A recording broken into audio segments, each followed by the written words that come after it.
I welcome you to Loosen the Cords That Bind, that segment called Let's Talk About It. My name is Dr. Eleanor Thompson, and I am the CEO of Loosen the Cords That Bind LLC, a for-profit business. I am your host on tonight. I thank you for joining me on whatever platform that you may be. And I thank God for allowing me to come into your home at this time of the night where everybody's just getting rested and everything like that and just relaxing from a hard day's work or whatever you may be doing. I thank you for allowing me to come into your home. I thank you for your support and I appreciate you. And again, I thank God for this particular platform, and that is the TrueLifeRadio.net platform, where we have a gracious host, Pastor Frampton Paul, and his lovely wife, Elder Michelle Paul, Lady Michelle Paul. And may God forever continue to bless them and extend their borders in the name of Jesus. I thank God for them, and may they never, ever want for anything. And when you get an opportunity, I would like for you to like, click, and share this particular segment. And I am on this platform, so that every second and fourth Tuesdays of the month. Share it so others can hear it. Again, if you share it, others may hear it. Now, again, as I reiterate all the time, this is a platform for domestic violence. So some of you who do not, you may not know, this is the platform for that. However, we deal in real life relationships and situations that come along with that. Or you may know someone that may be going through something, and maybe you may be able to share what you have heard, or just to pass it on. Don't be selfish and keep it to yourself, right? So again, life happens, and sometimes that's what I talk about as well, the things that go along with relationships. And again, if you are in any type of relationship of domestic abuse or any type of abuse, and if you are in divers, if you need help, if you first of all, if there's a 911, then you need to call 911, because you can get quick help right there. But if you need some help or whatever in getting some things done or whatever the case may be, this is the number for Safe Horizon. They have a plethora of resources that you can really get help that way. And that number is 1-800-621-4673. Again, that number is 1-800-621-4673. And if you can't remember the 4673, just remember HOPE, HOPE, right? And the next is the hotline for abuse, and that number is 1-800-799-7233. Again, that number is 1-800-799-7233. And if you can't remember the 7233, remember SAFE, SAFE. Now, if you'd like to reach out and touch me for any reason, or you have any questions or concerns, that number is 1-800-454-4639. Again, if you want to reach out to me, that number is 1-800-454-4639. And again, I will say to you, if I do not answer the phone immediately, leave a message clearly so that I can be able to understand, whatever that you're calling me for. And please let me know if it's okay for me to return that call, or you try again to call me, because I don't want to put anyone's in harm's way, as I always say. Okay, so please adhere to those things at this time. Now, in the last section, let's talk about it. I had a conversation with you with the types of people that the narcissists are attracted to. Now, I began, and I want to reiterate that being in a relationship with a narcissist is very hard work. And although it may seem to be going well at the time, there's no telling when what's going to happen or what's going to set that narcissistic rage off, because they do have one. It's underlining, and they do well at hiding things, And one of the common misconceptions is that narcissist goes for the weak.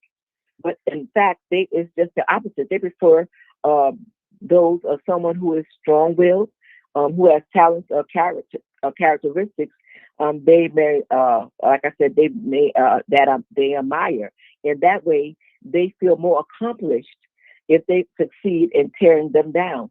So the object of their game is to tear what you have down, to make themselves look big and powerful, right? You can be a woman that's really, you know, focused or whatever, but they'll try to get that focus and tear you down bit by bit until they get you where they want you to be. Okay, and like I said, that's a very demonish plan, as far as I'm concerned. So please take heed to that. It's also noted that whatever strength a narcissist zeroes in on, they turn that around and destroy it.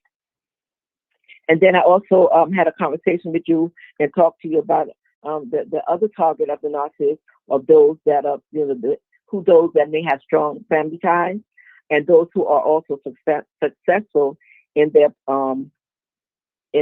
careers, especially if they are in the front of, they face the public basically. And what they do here is they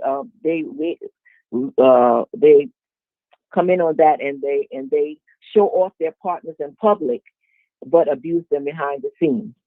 So they act like they're so great with you while you're in front of the public, but behind the scenes they tear you up.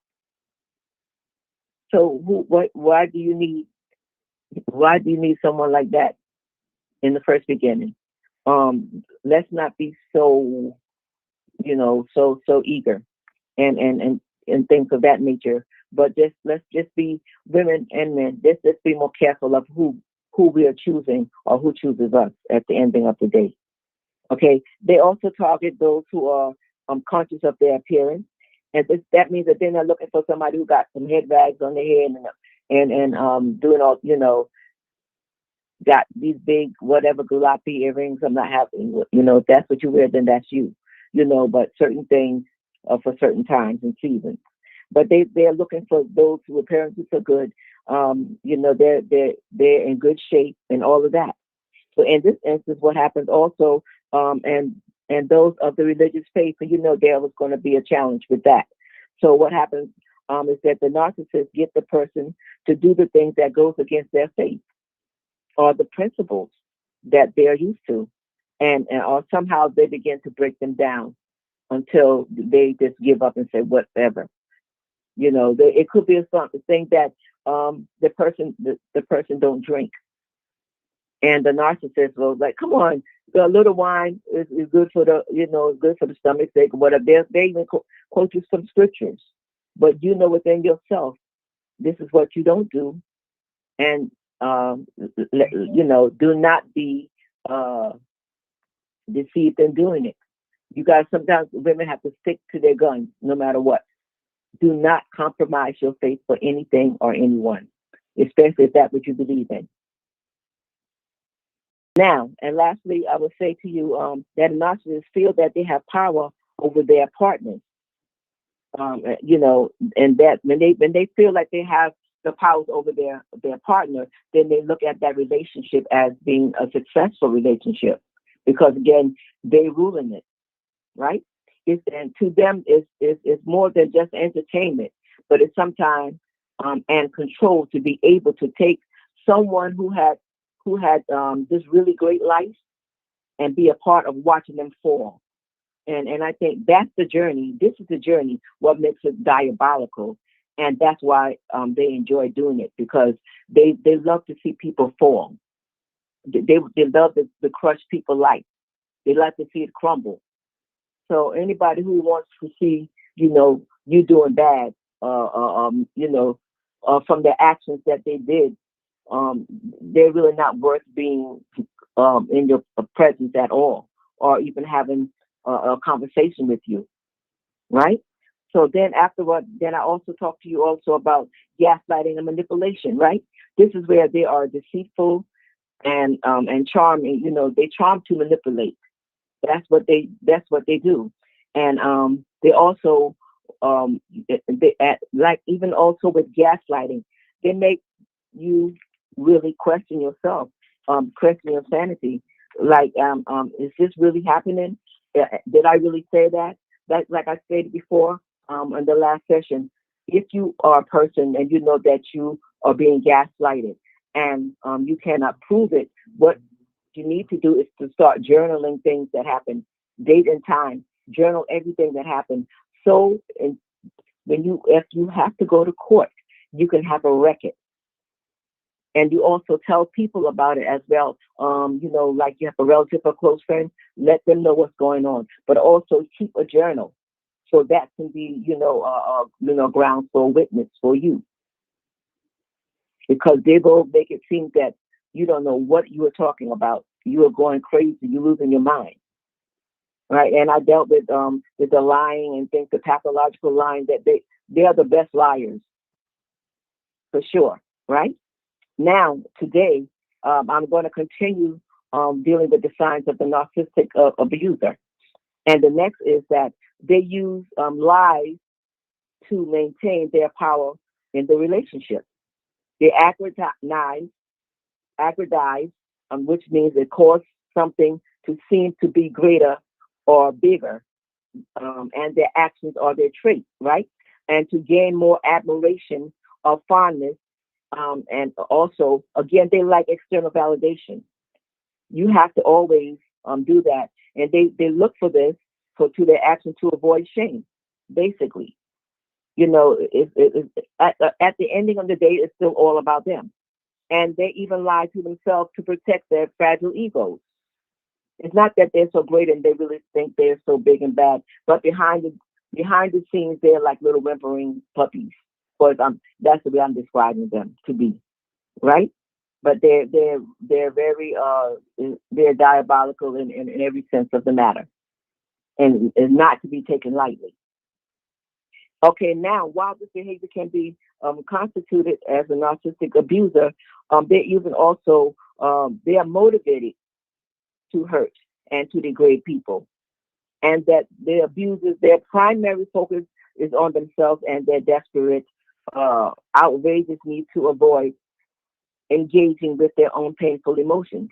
So they don't want to engage with the other stuff, but they want to make people's lives miserable as they are miserable, even though they appear not to be. How crazy is that? Now, they don't even want to be made self-aware of what they're doing. They have no desire to learn from their mistakes. Why? Because they tell themselves what happened, whatever happened, is how they treat people isn't their fault.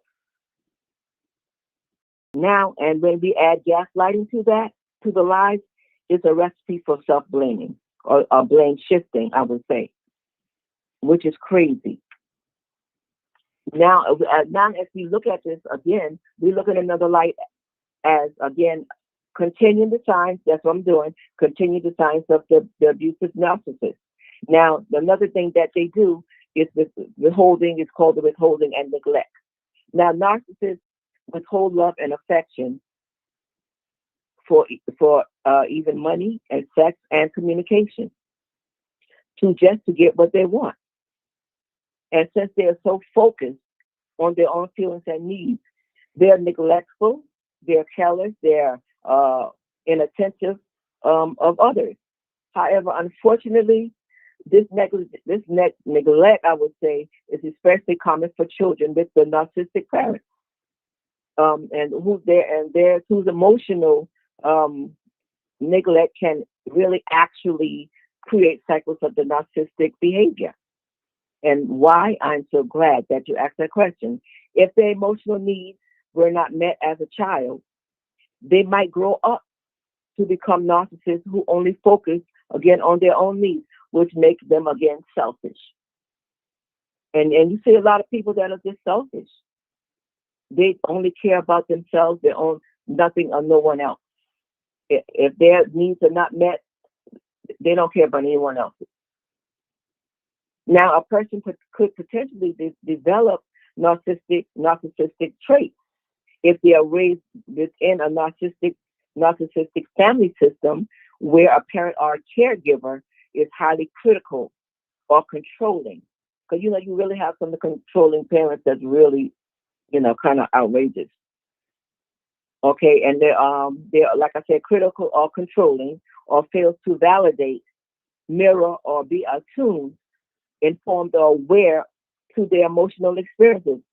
As uh, parents, we need to be attuned and really to watch our children, to watch and study their behavior, because sometimes there are underlying things that goes along with those behaviors, and if we don't check them, it could become something else. Don't just sometimes say, "Oh, they'll grow out of it." No, but check it, check those behaviors. The next thing, sign of that the abuser is the control. The narcissistic abuse is that about power and control, and that's what abuse is about: power and control, which can be verbal, it can be emotional, psychological, financial, sexual, and physical as well. Now, often what happens is that a narcissist suffers from feeling a lack of control in their life. So what they do, they try to control the people around them. And this control game comes back to, again, self-esteem and ego. Again, that's self-esteem and ego. It's an essential defense against the risk of receiving a narcissistic injury. Again, because what happens is that the narcissists are terrified of losing control. Boy, they do not want to lose that control, because if they lose control, they just lost it. Because then they have nothing. Because they don't have anybody to boss or control around. So what they do, they try to control the people around them through, again, lying, manipulation. And over the time happens is that the narcissist managed to control every detail of the survivor's life, from what they wear, what they eat, do, to their appearance, work, and even real relationships. Where you got a person that you think that they're just loving you so much because they just want to be with you, and then they want to every move and step you make. Check that. Sometimes that may be true, but check it, because there's another underlining thing that's under that. Just like I was talking one time about um, emotional abuse. There are so many things that goes on. You see the iceberg, but you don't see all those things that are under the water. That's under there, under that water. You just see the top part of it, but you don't see the other things that goes along with it. So we have to be careful. We get somebody and they love us and all the stuff, and they want to be with us every waking minute and moment, or whatever the case may be. But still, check that. When you don't have time enough to breathe, pass gas or whatever, you need to check it. They want to rule your time or whatever, but they still want their own time. So, ladies and gents, check it. Okay, again, what they do, they manage to control every part, every detail of the life, that survivor's life. Again, from what they wear to what they eat, whatever the case may be. And those who are caught within the system of control, they tend to walk on eggshells and defer, or hold off to the narcissist's needs and desires and demands, in order to avoid or to de-escalate a conflict. So instead of telling them how you really feel about that, what you do is you just agree with it, because you don't want them to be screaming and carrying on. So you want to de-escalate this thing. So you just let them have their way, and that's, they know that you're going to do this, so that's why they do what they do.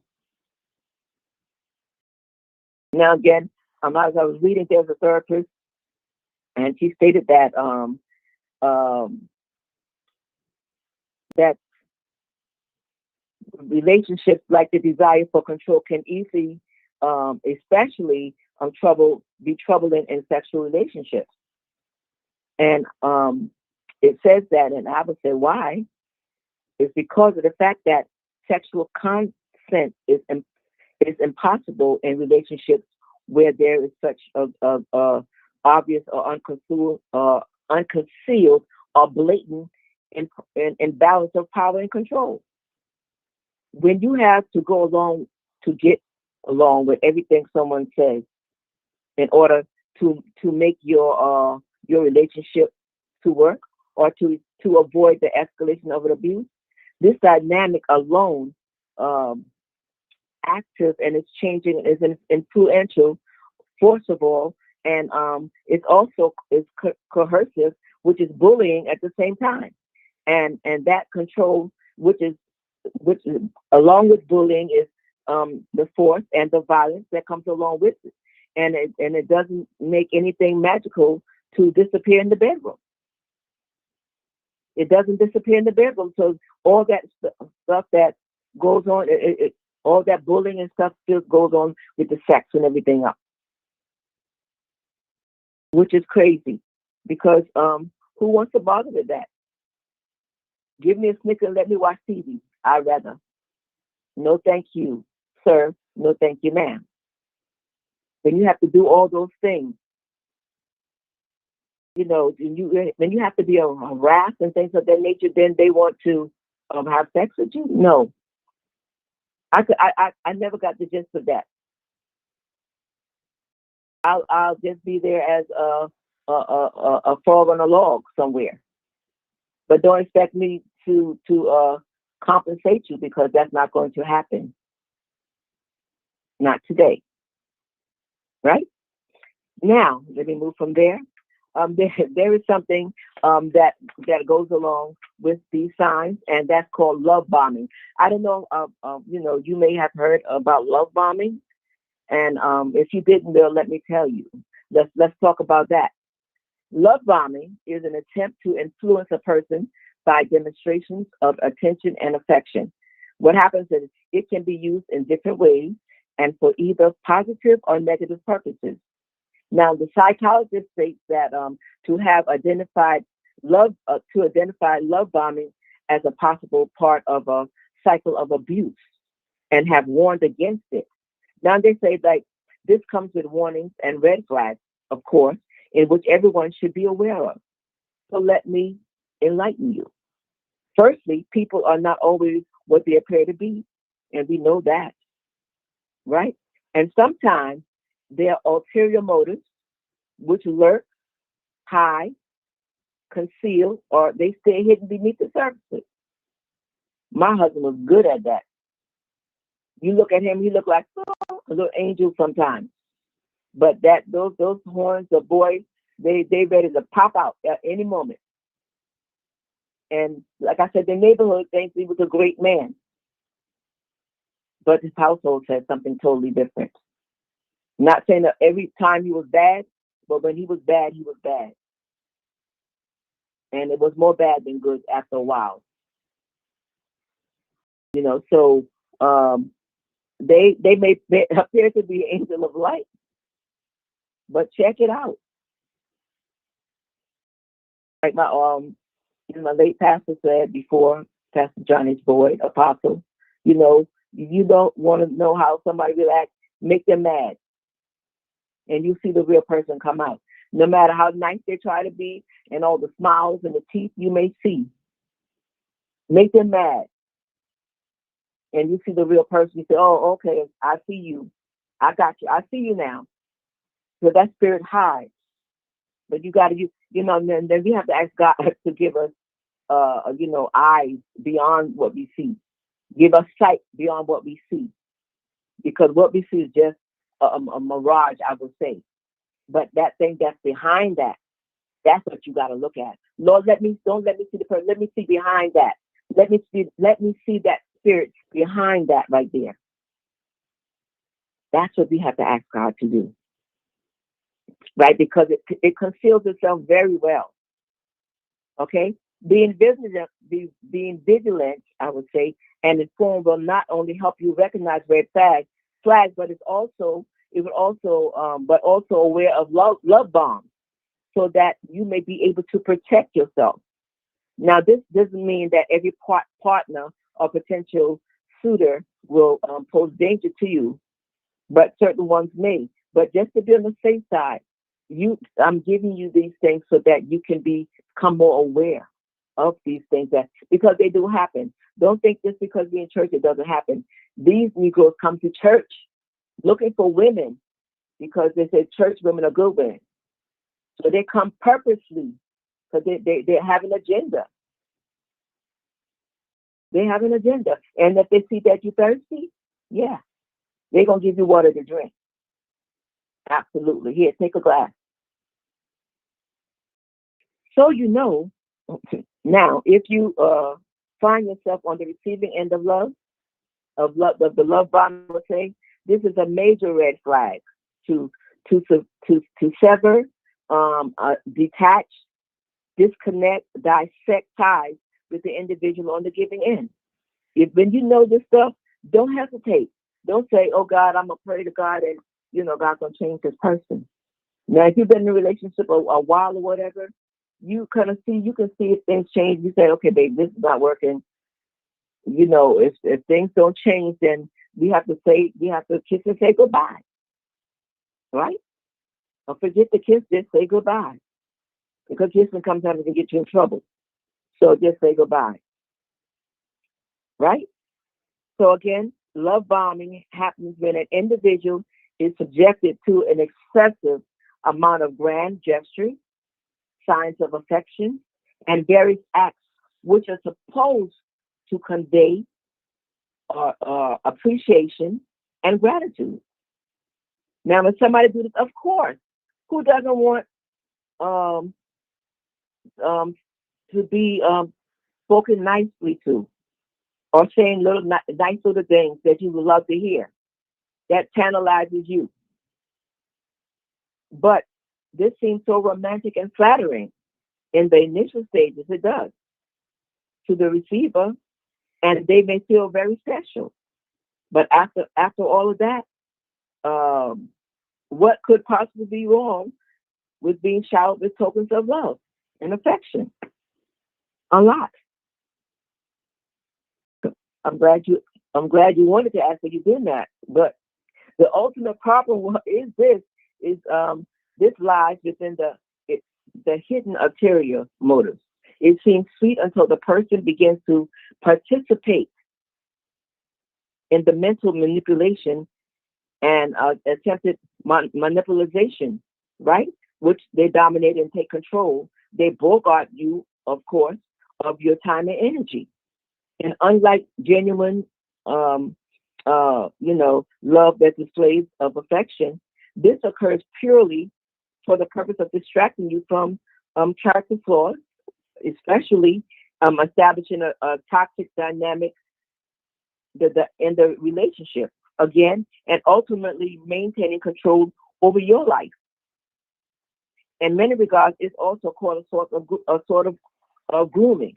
And what that grooming thing is that, sometimes people, just like they groom animals to do certain things, like to participate in the shows like dog shows and things like that. And like they groom children sometimes, they groom you. They groom you to, like the models, and they do different things. They groom you. They train you for that purpose.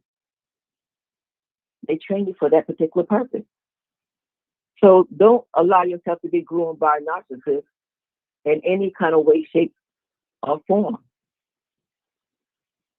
Know that you are a target, and that and nothing good happened at the ending of the day with that.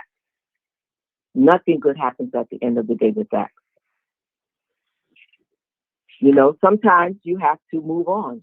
It doesn't matter how painful it is, or how bad you feel, or how horribly you got hurt.